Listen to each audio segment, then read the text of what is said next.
Confuse ಆಗ್ತಿದೆ ಅಂದ್ರೆ ಈಗ ಇಲ್ಲಿ ಕೇಳಿದಾಗ ನಾನು ಏನ್ ಹೇಳ್ಬಲ್ಲೆ.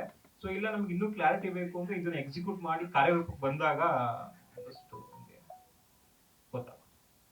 ನೀವು ಕ್ಲಿಯರ್ ಆಗಿ ಹೇಳಿದ್ರೆ ಜನ ನೋಡೋರಿಗೆ ಅರ್ಥ ಆಗುತ್ತೆ. ಮೇಡಮ್ ನೀವೆಲ್ಲ ಅಲ್ಲಲ್ಲ ಮಾತಾಡ್ತಿದ್ದೀರಾ. ಅಲ್ಲ ಅಲ್ಲ ಉಪೇಂದ್ರ ಸಿನಿಮಾ ರಿಲೀಸ್ ಮಾಡ್ತಿದೀವಿ ಅಂದ್ರೆ ಅಟ್ಲೀಸ್ಟ್ ಆ ಸಿನಿಮಾಗ್ ತಕ್ಕಂಗೆ ಈ ಕಾನ್ಸೆಪ್ಟ್ ಎಲ್ಲ ವರ್ಕ್ ಆಗ್ತಿದೆಯಲ್ಲ, ಅದು ಖುಷಿ ವಿಚಾರ ಮೇಡಮ್. ಸಿನಿಮಾದಲ್ಲಿ ಬಿಟ್ರೆ ಓಕೆ ಸರ್, ರಿಯಲ್ ಆಗಿ ಮಾಡಿದ್ರೆ ಕಾನ್ಸೆಪ್ಟ್ ಗೆ ಅದು ಅರ್ಥನೇ ಇಲ್ಲ ಮೇಡಮ್. ಇಲ್ಲಿ ಸಿಂಪಲ್ ಕಾನ್ಸೆಪ್ಟ್, ಟಿಕೆಟ್ ಪರ್ಚೇಸ್ ಮಾಡಿ ಬಂದು ಸಿನಿಮಾ ನೋಡಿ. ಅಂದ್ರೆ ನಿಮ್ಗೆ ಆ question and answer process beautiful ಆಗಿರುತ್ತೆ ಥಿಯೇಟರ್ ಎಲ್ಲ. ನಿಮ್ಗೆಲ್ಲ ಒಂಥರ ಹೊಸ ಅನುಭವ. ಅದು ಒಂದು ಸಿನಿಮಾ ನೋಡಿ ಎಂಟರ್ಟೈನ್ಮೆಂಟ್ ಎದ್ದೋಗೋದು ಅನ್ನೋದು ಬಿಟ್ಬಿಟ್ಟು ಏನೋ ಒಂದು 10 ನಿಮಿಷ ಏನೋ ಒಂದು ಪ್ರೋಸೆಸ್ ಆಗ್ತಿದೆ ಅನ್ನೋದಲ್ಲ ಸಚ್ ಎ ಬ್ಯೂಟಿಫುಲ್ ಥಿಂಗ್ ಅದು. ಅದು ನೀವು ಒಂದ್ಸರಿ ಫೀಲ್ ಮಾಡಿದಾಗ ನೀವು ಖುಷಿ ಆಗ್ತೀರಾ. ನೀವು ರೆಡಿ ಮಾಡ್ಕೊಂಡಿರೋ ಪಾಸ್ ಏನಿದೆ ಟಿಕೆಟ್ ಪಾಸ್ ಪ್ಲಸ್ ಇವಾಗ ಜನ ತಗೊಳ್ತಾ ಇರುವ ಟಿಕೆಟ್ ಇಬ್ಬರಿಗೂ ಒಂದೇ ಥಿಯೇಟರ್ ಒಳಗಡೆನೆ ಪ್ರವೇಶನ ಹಿಂಗೆ ಒಂದೇ ಥಿಯೇಟರ್ ಮೇಡಮ್. ಬಟ್ ನಾವು ಈ ಮಿಕ್ಸ್ ಮೇಡಮ್ ಒಂದ್ ನಿಮಿಷ ಹೇಳ್ಬಿಡ್ತೀನಿ. ಈಗ ನಾನು ನಿಮಗೆ ಪಾಸ್ ಕೊಟ್ಟೆ ಅಂದ್ರೆ ನಾನು ನಿಮಗೆ ಪಾಸ್ ಕೊಟ್ಟೆ ಅಂದ್ರೆ ನಿಮಗೆ ಒಂದು ಟೈಮ್ ಅಂಡ್ ಡೇಟ್ ಫಿಕ್ಸ್ ಆಗುತ್ತೆ, ಅವತ್ತು ಅಲ್ಲಿಗೆ ಬರ್ತೀರಾ. ನೀವು ಮಾಧ್ಯಮಗಳನ್ನು ಹೊರತುಪಡಿಸಿ ಪ್ರಚಾರ ಹೆಂಗೆಲ್ಲ ಮಾಡ್ತೀರಾ? ಯಾಕಂದ್ರೆ ಈ ತರದ್ದೆಲ್ಲ ಕಾನ್ಸೆಪ್ಟ್ ಇಟ್ಕೊಂಡ್ರೆ ಗೊತ್ತಾಗ್ಬೇಕಲ್ಲ. ನಮ್ದು ಕಾನ್ಸೆಪ್ಟ್ ಹೆಂಗಿದೆ ಅಂದ್ರೆ ಪ್ರತಿ ಹಳ್ಳಿಗೂ ಮನೆಗೂ ಇದನ್ನ ತಲುಪಬೇಕು ಅನ್ನೋ ಯೋಜನೆ ಇಟ್ಕೊಂಡಿದೀವಿ. ಸೊ ಅದಕ್ಕೆ ತಕ್ಕಂಗೆ ಒಂದಷ್ಟು ಟೀಮ್ ರೆಡಿ ಮಾಡ್ಕೊಂಡಿದೀವಿ. ಅದಕ್ಕೆ ಏನೇನ್ ತಯಾರಿಗಳು ಬೇಕು ಅಂದ್ರೆ ಈಗಲೇ ನೀವು ಐ ಎಂ ಪ್ರೊಡ್ಯೂಸರ್ ಅಂತ ಚಾನಲ್ ನೋಡಿದ್ರೆ ನಿಮ್ಗೊಂದಷ್ಟು ಸಿಕ್ಬಿಡುತ್ತೆ ಅವ್ರು ಏನ್ ಎಫರ್ಟ್ ಹಾಕಿದ್ದಾರೆ ಇವರು, ಸೊ ಏನ್ ಪ್ರಯತ್ನ ಪಟ್ಟಿದ್ದಾರೆ ಅನ್ನೋದು ಸಿಗುತ್ತೆ. ಸೊ ಆ ಪ್ರಯತ್ನದಲ್ಲಿ ಅದನ್ನೇ ಇಂಪ್ಲಿಮೆಂಟ್ ಮಾಡ್ಬಿಟ್ಟು ಎಲ್ಲಾ ಕಡೆ ಎಲ್ಲಾ ಡಿಸ್ಟ್ರಿಕ್ಟ್ ಅಪ್ಲೈ ಮಾಡ್ತೀವಿ ಮೇಡಮ್.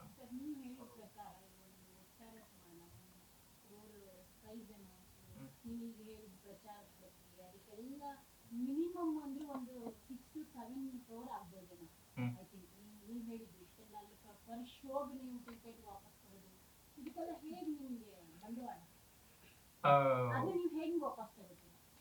ಸೇವೆನಾಗಿ ಲಾಭ ಅಲ್ಲ ಮೇಡಮ್, ಇದೊಂದು ಅದೇ ಹೇಳ್ತಿಲ್ಲ ಮೇಡಮ್, ಒಂದು ಯುನಿಕ್ ಥಾಟ್ ಅಂತ ಬಂದಾಗ, ಒಂದು ಹೊಸ ಎಕ್ಸ್ಪೆರಿಮೆಂಟ್ ಅಂತ ಬಂದಾಗ, ನಾವು ಅಲ್ಲಿ ಏನೋ ಬಜೆಟ್ ಹಾಕ್ತಿದ್ದೀನಿ ಏನೋ ನಂಗೆ ರಿಟರ್ನ್ ಬರಬೇಕು ಅನ್ನೋದಾದ್ರೆ ಅಲ್ಲಿ ಏನು ಕ್ರಿಯೇಟಿವಿಟಿನೂ ಇರಲ್ಲ, ನಮ್ದು ಹೊಸ ಯುನಿಕ್ ಎಕ್ಸ್ಪೆರಿಮೆಂಟ್ ಇರಲ್ಲ. ಅದೇ ಹೇಳಿದ್ನಲ್ಲ ಮೇಡಮ್, ಏನೋ ಓಕೆ ಇಲ್ಲಿ ಮಾಡ್ತಿದೀವಿ ಅನ್ನೋ ಒಂದು ಹೋಪ್ಸ್ ಅಲ್ಲಿ ಮಾಡ್ತಿದೀವಿ, ಒಂದು ಭರವಸೆ ಇದೆ, ಓಕೆ ಸಕ್ಸಸ್ ಆಗುತ್ತೆ ಅಂತ ಆಗುತ್ತೆ ಮೇಡಮ್. ಸರ್ ನೀವು ಆವಾಗದಿಂದ ಮಾತಾಡ್ತೀರಾ, ಓಕೆ ಒಪ್ಕೋತೀನಿ, ಬಟ್ ನಿಮ್ಮ ಟೀಮ್ ಇದೆ, ಫ್ಯೂಚರ್ ಪ್ಲಾನ್ ಮಾಡ್ಕೊಂಡು ಇಷ್ಟೇ ಹೇಳ್ತೀವಿ, ನೀವು ಯಾವ ತರ ಸ್ಟ್ರಕ್ಚರ್ ಹಾಕಿದ್ದೀರಾ ಅದು ನಮಗೆ ಹೇಳಿದ್ರೆ ನಾವು ಹೇಳ್ಬೋದು. ಸೊ ನೀವು ಸ್ಟ್ರಕ್ಚರ್ ಮೇಡಮ್, ಈ ಸ್ಟ್ರಕ್ಚರ್ ಅಂಡ್ ಪ್ಲಾನ್ ಎಲ್ಲ ಡೀಟೇಲ್ ಆಗಿ ನಾನು ಇನ್ನೊಂದು ಪ್ರೆಸ್ ಮೀಟ್ ಮಾಡ್ಬಿಟ್ಟು ನಾನು ಪ್ರವೀಣ್ ಸರ್ಗೆ ಹೇಳಿದೆ, ಇದು ಸಡನ್ ಆಗಿ ಫಿಕ್ಸ್ ಆಗಿದ್ದು ಮಾಡಲೇಬೇಕು ಅಂತ ಮಾಡ್ತಿರೋದು. So just for announcement. So next press meet ಅಲ್ಲಿ pin to pin details, so ಹೆಂಗ್ ವರ್ಕ್ ಆಗ್ತಿದೆ, ಏನ್ ವರ್ಕ್ ಆಗ್ತಿದೆ ಎಲ್ಲ ರೀಚ್ ಆಗುತ್ತೆ. ಅಲ್ಲ ಅದೇ ಈಗ ಇದೇನೇ ಹೆಂಗ್ ಹೇಳ್ಬೋದು ಅಂದ್ರೆ, ಈಗ ಟಿವಿಗೆ ಪಕ್ಷ ಬಂದಾಗ ಸ್ಟಾರ್ಟಿಂಗ್ ಬಂದ ತಕ್ಷಣ ಎಲ್ಲರೂ ಅನ್ಕೊಂಡ್ರು ಏನಪ್ಪಾ ಹಿಂಗಪ್ಪ ಹಂಗಪ್ಪ ಎಲ್ಲರೂ ನಾವು ಅನ್ಕೊಂಡಿರ್ತೀವಿ. ಸೊ ಇದು ಅಲ್ಲ, ಅದಕ್ಕೆ ಹೋಲಿಕೆ ಮಾಡ್ತಿದ್ವಿ ಅಂತಲ್ಲ, ಒಂದು ಎಕ್ಸ್ಪೆರಿಮೆಂಟ್. ಅಲ್ಲ ಅದೇ ಈ ಗಿಮಿಕ್ ಆಗ್ತಿದೆ ಅಂದಾಗ ನೆಕ್ಸ್ಟ್ ಎಲ್ಲಿ ಹೋಗ್ತೀವಿ ಮೇಡಮ್? ಸಿಕ್ಬಿಡ್ತೀವಲ್ಲ ನಿಮ್ ಕೈಯಲ್ಲಿ, ನಾವ್ ಎಲ್ಲೂ ಹೋಗಲ್ಲ. ನೆಕ್ಸ್ಟ್ ಪವರ್ ಸ್ಟಾರ್ ದರಗೆ ದೊಡ್ಡ ಅಂತ ಒಂದು ಸಿನಿಮಾ ಪ್ರೊಡ್ಯೂಸ್ ಮಾಡ್ತಾರೆ. ಇಲ್ಲ ಸರಿ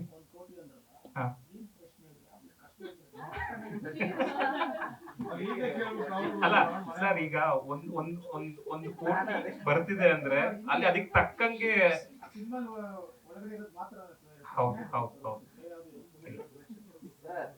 ಸರ್ ಹೇಳಿ. ಎಲ್ಲರಿಗೂ ಇರೋದು ಅದೇ ಒಂದೇ ಪ್ರಶ್ನೆ, ಯಾವುದೇ ಲಾಭ ಇಲ್ಲದೆ ಹೆಂಗ್ ಒಂದು ಕೋಟಿ ಸರ್, ಈಗ ಒಂದ್ ಸಿನಿಮಾ ರಿಲೀಸ್ ಮಾಡ್ತಿದೀವಿ ಅಂದ್ರೆ ಏನೋ ಒಂದು ಒಬ್ಬರಿಗೆ ಸಿನಿಮಾಗೋಸ್ಕರ ಅಂತ, ಈಗ ಇದರಿಂದ ಇನ್ನೂ ತುಂಬಾ ದೊಡ್ಡ ಬಲವಾದ ಉದ್ದೇಶ ಇದೆ. ಹೌದೌದು ಇರುತ್ತೆ ಸರ್, ಇರುತ್ತೆ. ಉದ್ದೇಶ ಅಲ್ಲ ಸರ್, ಇಲ್ಲ ಉದ್ದೇಶ ಲಾಭದ ಕ್ಲಾರಿಟಿ ನಾನು ನಿಮ್ಗೆ ಹೇಳ್ದೆ ಮೇಡಮ್. ಈಗ ನಾನು ಇಲ್ಲಿ ಹೇಳೋದಕ್ಕಿಂತ ಅದು ಕಾರ್ಯರೂಪ ಬಂದಾದ್ಮೇಲೆ, ಸೊ ಎಲ್ಲರೂ ನೋಡಾದ್ಮೇಲೆ ಓಕೆ ಹಾ ಸರ್ ಹೇಳಿ. 1 ಕೋಟಿ ಆಗಕ್ಕೆ ಸರ್ ಇಲ್ಲ ಅಲ್ಲ ಸರ್, ಖಂಡಿತ ಕೊಡ್ತೀನಿ. ಕಲೆಕ್ಷನ್ ಆಗದಿದ್ದು 1 ಲಕ್ಷ ಕಲೆಕ್ಷನ್ ಅದು 1 ಕೋಟಿ. ಹೌದು ಸರ್. ಸಿನಿಮಾ ನೋಡಿದ್ರೆ 1 ಕೋಟಿ ಬಹುಮಾನ ಹ್ಮ್. ಸಾಕು. ಹ್ಮ್. 1 ಕೋಟಿ ಅಲ್ಲ ಬಹುಮಾನ. ಕಣ, ಪ್ರಶ್ನೆ ಕೇಳಿದ್ರೆ ಕೂಡ ಕೊಡೋದು. ಸರ್ ಅಂದ್ರೆ ಒಂದು ಆನ್ಸರ್ ಮಾಡ್ಬೇಕು. ಅಲ್ಲಲ್ಲ ಹಾ. ಬರ್ಬೇಕಂದ್ರೆ 1 ಕೋಟಿ ಕೊಡ್ಬೇಕಂತ ಹೇಳ್ಬೇಕಲ್ಲ ನೀವು. ಹೌದೌದು ಎಲ್ಲಿ ಬರ್ತಾರೆ ಇಲ್ಲಾಂದ್ರೆ? ಹೌದೌದು. ಈಗ ನಾನು ಆನ್ಸರ್ ಮಾಡ್ತೀನಿ, ನಾನು ವಿನ್ನರ್. ಹಾ. ನನಗೆ ಹೆಂಗ್ ನೀವು ನಂಬ್ಕೋಬಹುದು ಸರ್? ನನಗೆ ಕೊಡ್ತೀರಾ ಅಥವಾ ನಿಮ್ ಟೀಮ್ ನಲ್ಲಿ ಅವ್ರಿಗೆ ಕೊಡ್ತೀರಾ ಅಂತ ಹೇಳಿ? ಕೇಳಾಯ್ತದು. ಮೇಡಮ್ ಇಲ್ಲ ಎಲ್ಲ ಕ್ವಶನ್ ಕೇಳಿದ್ರೆ ಸರ್, ಈಗ 1 ಕೋಟಿ ಕೊಡ್ತೀನಿ ಅಂತ ಹೇಳಿದ್ರಿ. ಇಮಿಡಿಯೇಟ್ಲಿ ಕೊಡ್ತೀರಾ ಅಥವಾ ಇಷ್ಟು ಮಂತು ಅಂತ ಆದ್ಮೇಲೆ ಕೊಡ್ತೀರಾ? ಕಂಪನಿಯಿಂದ ಬರುತ್ತೆ. ಕಂಪ್ನಿಯಿಂದ ಬರುತ್ತೆ ಸರ್. ಅದಕ್ಕೊಂದು ಸರ್ ಅದಕ್ಕೇನ್ ಪ್ರೊಸೀಜರ್ ಸರ್, ಪ್ರೊಸೀಜರ್ ಏನಿರುತ್ತೋ ಅದೆಲ್ಲ ಪ್ರೊಸೀಜರ್ ಹಾಕ್ಬಿಟ್ಟು ಬರುತ್ತೆ ಸರ್. ಈಸಿಯಾಗಿ ಯಾವ್ದು ಸಿಗಲ್ಲ ಸರ್, ತುಂಬಾ ಕಷ್ಟ ಇರುತ್ತೆ. ಸರ್ ಇವಾಗ ನೀವು ಏನೇ ಹೇಳ್ಬೇಕಾದ್ರೂ next meeting ನಾವು ಕಾಯ್ಬೇಕು. ಯಾಕಂದ್ರೆ ನೀವು ನಿಮ್ಮ ಪ್ರೊಸೀಜರ್, ನಿಮ್ಮ ಇನ್ಸ್ಟ್ರಕ್ಷನ್ಸ್ ಅದು ಗೊತ್ತಾಗದೆ ನಮಗೆ ನೆಕ್ಸ್ಟ್ ಏನು ಗೊತ್ತಾಗುತ್ತೆ. ನೆಕ್ಸ್ಟ್ ಹೇಳಿ ಸರ್. ಹೌದು ಸರ್. ಸರಿ. ಆ ಸಿನಿಮಾಗೆ ವರ್ಕ್ ಮಾಡಿರ್ತಾರಲ್ಲ, ಹ್ಮ್. ಅವ್ರಿಗೆ ಪ್ರಶ್ನೆ ಕೇಳಿದ್ರೆ ಅವರೇ ಹೇಳ್ಬಿಟ್ಟು ಸರ್ ಅವ್ರು ಹೇಳಿದ್ರೆ ಅವ್ರಿಗೆ ಹೋಗುದಲ್ಲ ಸರ್. ಹೋಗುತ್ತೆ. ಹೌದು. ಆ ಸಿನಿಮಾನ ಕೆಲಸ ಮಾಡ್ತಾರೆ. ಖಂಡಿತ ಹಂಗಾರೆ ಉಪೇಂದ್ರ ಅವ್ರಿಗೆ ಕೊಟ್ಬಿಟ್ರೆ ಆಗೋಗುತ್ತಲ್ಲ, ಅವರೇ ಎಲ್ಲ ಗೊತ್ತು ಅವ್ರಿಗೆ. ಸರ್ ಅವ್ರು ಬಂದ್ಬಿಟ್ಟು ಅಲ್ಲ ಸರ್, ಅವ್ರು ಬಂದ್ಬಿಟ್ಟು ಆ ಕ್ವಶನ್ ಅಂಡ್ ಆನ್ಸರ್ ಅಪ್ಲೈ ಹೇಳಿದ್ರು ಹೋದ್ರೆ ನಮಗೆ ಇದು ಅದಕ್ಕಿಂತ ಒಂದು ಅವ್ರಿಗೆ ಕೊಡ್ತಿದೀವಿ ಅಂದ್ರೆ ಅದಕ್ಕಿಂತ ಒಂದು ದೊಡ್ಡ ಪ್ರೌಡ್ನೆಸ್ ಇನ್ಯಾವುದು ಇಲ್ಲ. ಖಂಡಿತ ಖಂಡಿತ ಖಂಡಿತ ಖಂಡಿತ ಮುಗೀತು ಬಿಡಿ, ಹಂಗಾರೆ ಕತೆ 1 ಕೋಟಿ ಅವ್ರಿಗೆ ಫಿಕ್ಸು. ಅವ್ರಿಗೆ ಆನ್ಸರ್ ಗೊತ್ತಿರೋದು ಕ್ವಶನ್ ಕೇಳ್ತೀವಿ ಅಂತಾರಲ್ಲ, ಹೆಂಗೆ ಇಡೀ ಸಿನಿಮಾನೇ ಅವ್ರಿಗೆ ಗೊತ್ತಿರುತ್ತೆ. ಸರ್ ಇಡೀ ಜಗ್ಗಿ ಉಪೇಂದ್ರ ಅವ್ರು ಕೊಟ್ರೆ ಮುಗೀತು, ಅವ್ರಿಗೆ ಎಲ್ಲ ಗೊತ್ತಿದೆಯಲ್ಲ ಅವ್ರಿಗೆ. ವಿಷಯ ಕೊಡುತ್ತೆ. ಇಲ್ಲ ಸರ್, ಈಗ ನೀವು ಹೇಳ್ತಿರೋ ಪಾಯಿಂಟ್ ಚೆನ್ನಾಗಿದೆ. ಅದು ಹಂಗಾಗುತ್ತೆ. ಹಾ.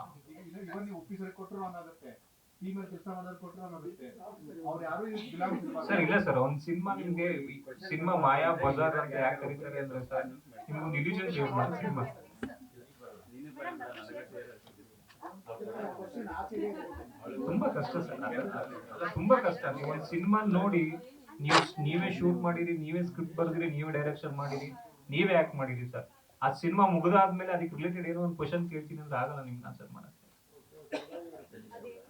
ಕಲರ್ ಶೂ ಇದೆ ಸರ್, ಇದೆ ಸರ್. ಕ್ವಶನ್ಸ್ ಎಲ್ಲ ರೆಡಿ ಮಾಡಿಟ್ಟಿದ್ದೀರಾ ಸರ್? ನಾನು ಹೇಳ್ಕೊಂಡು WhatsApp ಮಾಡಿ. ಸರ್ ಒಂದು ವಾಟ್ಸ್ಆಪ್ ಮಾಡಿ. 1 ಕೋಟಿ ಬೇಡ ಸರ್, ಗ್ಯಾಸ್ ಬಂದ್ರೆ ಸಾಕು. ಹಾ ಓಕೆ. ಸರ್ 25ನೇ ದಿವಸದ್ದು ಹಾ. 5 ಥಿಯೇಟರ್ಲಿ ಶೋ ನಡೀತಿದೆ ಅಂತಂದ್ರೆ 5 ಥಿಯೇಟರ್ ಬೇರೆ ಬೇರೆ ಅಮೌಂಟ್ ಕೊಟ್ಟರೆ ಹೆಂಗದು? ಇಲ್ಲ ಅಂದ್ರೆ ಒಬ್ರಿಗೆ ಕೊಡೋದು. 5 ಥಿಯೇಟರ್ ನಡೀತಿದ್ರು ಒಬ್ರಿಗೆ ಕೊಡೋದು.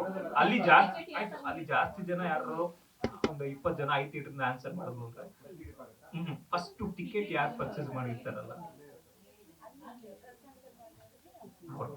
ಸರ್ ಆಯ್ತು, ಈಗ ಇದನ್ನೇನಾದ್ರು ನೀವು ಲೈವ್ ಅಂದ್ರೆ ಅಪ್ಡೇಟ್ ಟೆಲಿಕಾಸ್ಟ್ ಆಗ್ತಾ ಇರುತ್ತಾ, ಹೆಂಗೆ ಏನಾದ್ರು ಪಾಸಿಬಿಲಿಟಿ? ಯಾಕಂದ್ರೆ ಈಗ ಜನಕ್ಕೆ ಇರ್ಬೇಕು.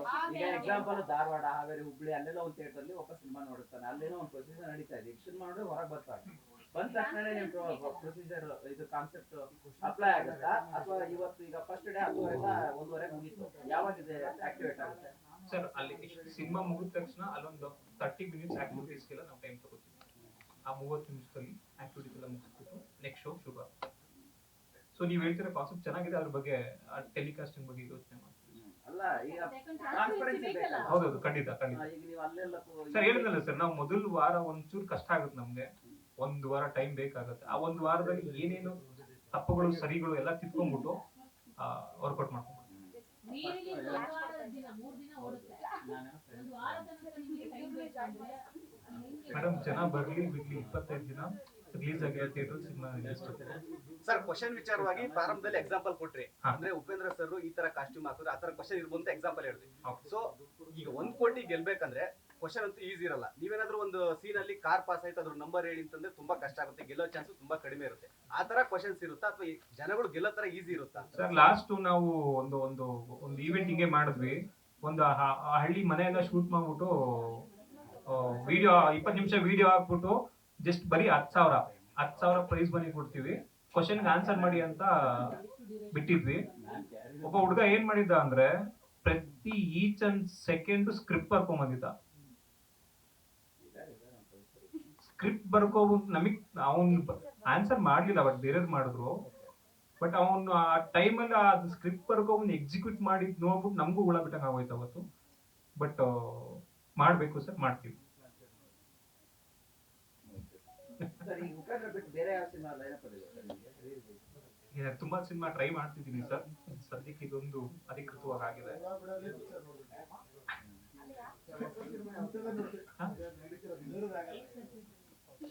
ಇಲ್ಲ ಯಾವ್ದು ಏನು ಫೈನಲ್ ಆಗ್ದಂಗೆ ಹೆಂಗ್ ಹೇಳಿ.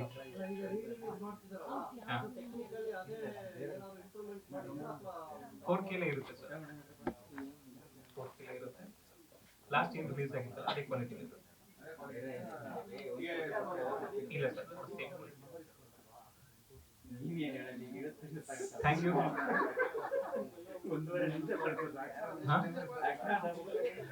ಹೌದಾ?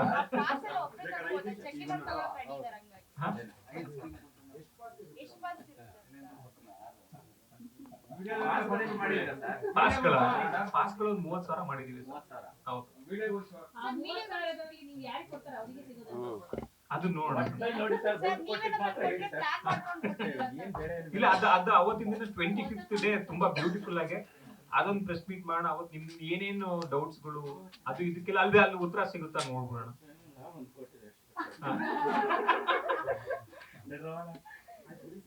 Thank you sir.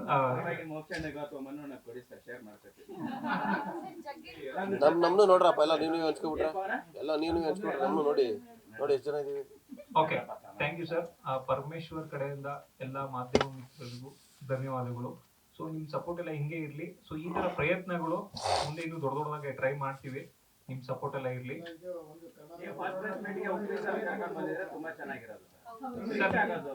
ನೀವು ಯೋಚನೆ ಮಾಡ್ದಂಗೆ ಎಲ್ಲರೂ ಯೋಚನೆ ಮಾಡ್ಬಿಟ್ರೆ ತುಂಬಾ ತೊಂದರೆ ಆಗುತ್ತೆ ನಮ್ಗೆ ಅಂತಾನೆ ನಾವು ನೆಕ್ಸ್ಟ್ ಪ್ರೆಸ್ ಮೀಟಿಗೆ ಹೇಳೋಣ.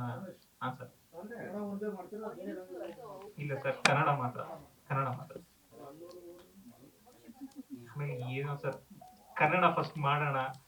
ಕನ್ನಡದಲ್ಲಿ ಥಿಯೇಟರ್ಗಳು ಮಾಡಿಲ್ಲ. ಇನ್ಮೇಲೆ ಎಲ್ಲ ಮಾಡ್ಬೋದು ಸರ್, ಗೊತ್ತಿಲ್ಲ. ಮಾಡ್ಬೋದು, ಮಾಡ್ಲಿ. ಈ ತರ ಪ್ರಯತ್ನಗಳೆಲ್ಲ ಮಾಡೋದು ಇನ್ನು ಒಳ್ಳೇದೇ. ತುಂಬಾ ಜನ ಕೆಲಸ ಸಿಗುತ್ತೆ, ತುಂಬಾ ಥಿಯೇಟರ್ಗಳು ಓಡುತ್ತೆ, ಮತ್ತೆ ಒಳ್ಳೊಳ್ಳೆ ಸಿನಿಮಾಗಳ ಟೇಸ್ಟ್ ಗೊತ್ತಾಗುತ್ತೆ ಜನಗಳಿಗೆ. ಮಾಡ್ಲಿ.